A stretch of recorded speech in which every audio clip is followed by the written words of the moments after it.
문재인 대통령이 최저임금 인상 또 노동시간 단축과 관련해서 필요할 경우에 보완 조치도 함께 강구하라고 주문했습니다. 또 규제 혁신과 투자 활성화로 경제 활력을 높이는 방향도 강조했습니다. 이른바 소득주도 성장 정책의 속도 조절을 대통령이 직접 공식화한 것이어서 주목되고 있습니다. 안의근 기자의 보도입니다. 문재인 대통령이 취임 후 처음으로 확대 경제장관 회의를 주재했습니다. 문 대통령은 최저임금 인상, 노동시간 단축 등 새로운 경제정책과 관련한 보완책을 주문했습니다. 경제 사회의 수용성과 이해관계자의 입장을 조화롭게 고려해 국민의 공감 속에서 추진하는 것이 무엇보다 중요합니다. 필요한 경우 보완 조치도 함께 강구해야 할 것입니다. 문 대통령이 시장의 수용성을 언급한 건 내년도 정부의 경제정책 방향을 짐작케 하는 대목으로 보입니다. 최저임금 인상이나 노동시간 단축 등과 관련된 새로운 경제정책을 추진하더라도 시장의 여건을 감안해야 한다는 것으로 풀이됩니다.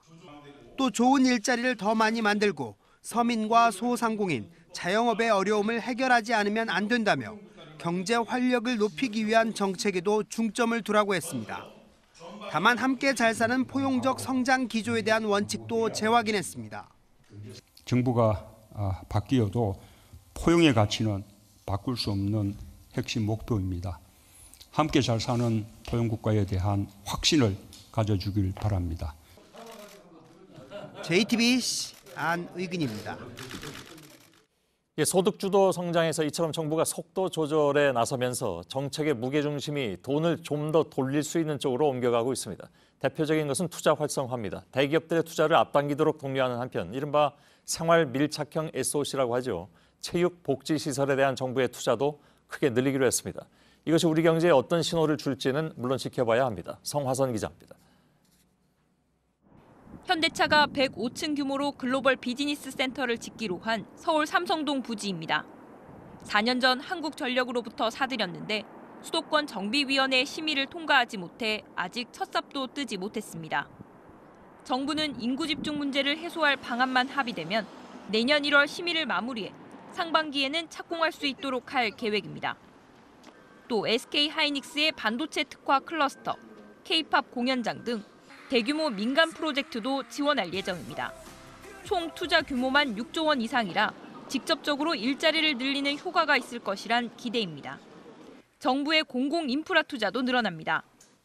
문화체육시설이나 복지시설 등 생활 사회 간접 자본 투자는 지난해보다 2조 8천억 원이 늘어나 8조 6천억 원 규모입니다. 재정 투입의 효과를 키우기 위해 돈을 푸는 속도도 높이기로 했습니다. 지역 밀착형 생활 SOC 등 내년 예산은 역대 최고 수준인 61% 이상을 상반기 중 조기 집행하고 공공기관 투자도 올해보다 9조 5천억 늘리겠습니다. 또 소비 활성화를 위해 자동차를 살 때 개별 소비세를 5%에서 3.5%로 낮춰주는 기간을 내년 상반기까지 6개월 연장하기로 했습니다. JTBC 성화선입니다. 정부가 이렇게 경제정책의 무게중심을 옮겨가는 것은 그만큼 내년에 닥칠 상황이 녹록지 않을 것이라는 판단에서입니다. 대규모 민간 투자를 끌어내고 470조 원 예산을 쏟아부어도 성장률은 올해와 비슷한 2%대 중후반에 머물 것이라는 전망입니다. 그만큼 한국 경제 기반이 약하다는 얘기가 되겠죠. 이현 기자입니다. 정부가 발표한 내년 경제 성장률은 2.6에서 2.7% 사이로 한국은행 전망치보다도 조금 낮은 수준입니다.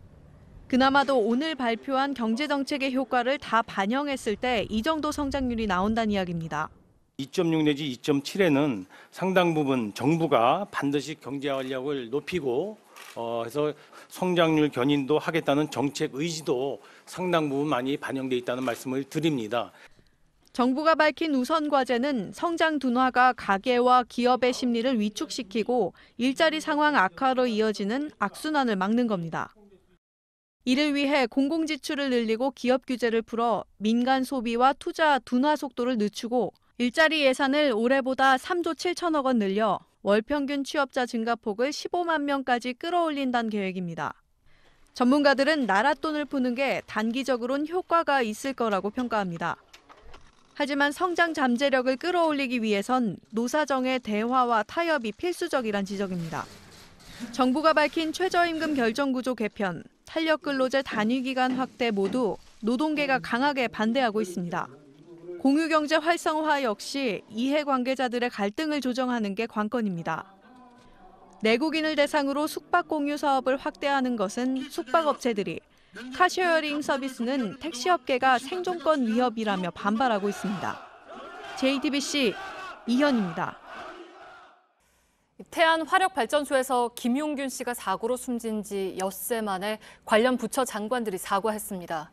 위험한 작업을 할 때는 2인 1조로 일하게 하는 등의 긴급 안전조치도 내놨습니다. 하지만 시민대책위원회는 근본적인 해결책이 아니라고 했습니다. 송승환 기자입니다. 고 김용균님 영전에 깊은 애도를 표하며 유가족 분들께 깊은 위로의 말씀을 드립니다. 국민 여러분께도 송구스럽게 생각합니다.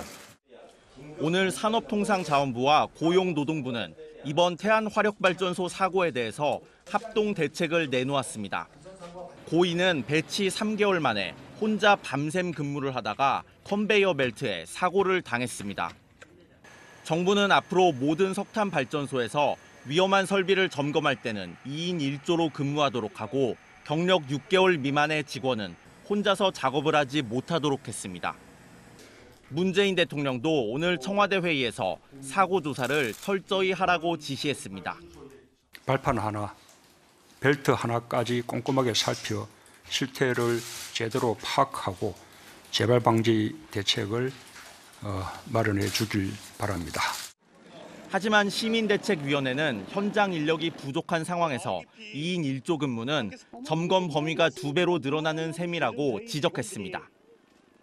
위험한 작업에 하청업체 비정규직 노동자를 고용하는 위험의 외주화부터 해결해야 한다는 겁니다. 더 이상 억울한 사상자가 나오지 않길 간절히 바랍니다. JTBC 송승환입니다.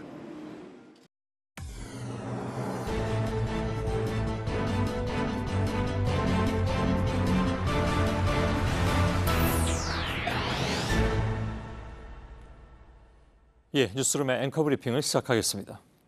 1963년의 초가을. 사람들의 화제거리는 처음 보는, 그래서 생소한 먹을거리였습니다. 바로 라면. 운이 좋았는지 어땠는지 그 생소한 식품이 처음으로 나온 바로 그날, 저희 집 식구들도 둘러앉아 후후 불어가며 마치 새로운 문명을 접한 이방인들처럼 신기해하며 먹었더랬습니다.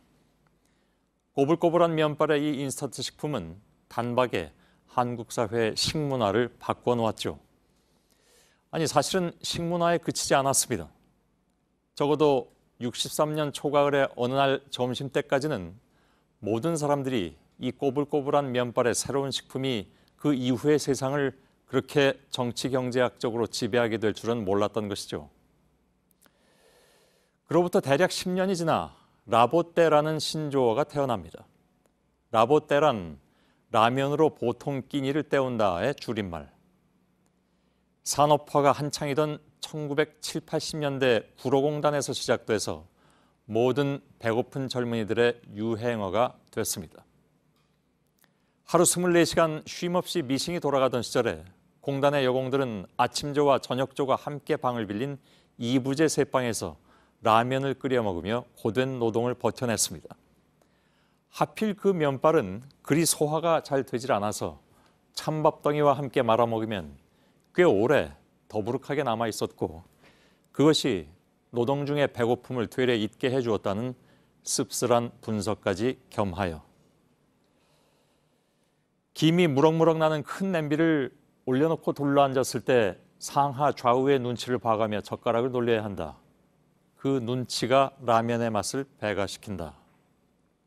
시인의 라면 예찬은 어찌 보면 고달픈 시절의 아픈 기억을 약간의 호사로 재구성한 추억담. 그러나 청년의 라면은 급하게 그리고 혼자서 채워야 하는 끼니였습니다. 2년 전 구의역의 김군에게나, 그리고 오늘날 태안 화력발전소의 김군에게나. 그래서 그들이 남긴 것은 미처 속을 채우지 못한 라면. 강요된 1인 노동과 남겨진 라면들. 시대가 바뀌었어도 변하지 않는 노동과 이를 버티게 하는 혹은 버티지 못하게 하는 라면의 정치경제학. 오늘의 앵커 브리핑이었습니다.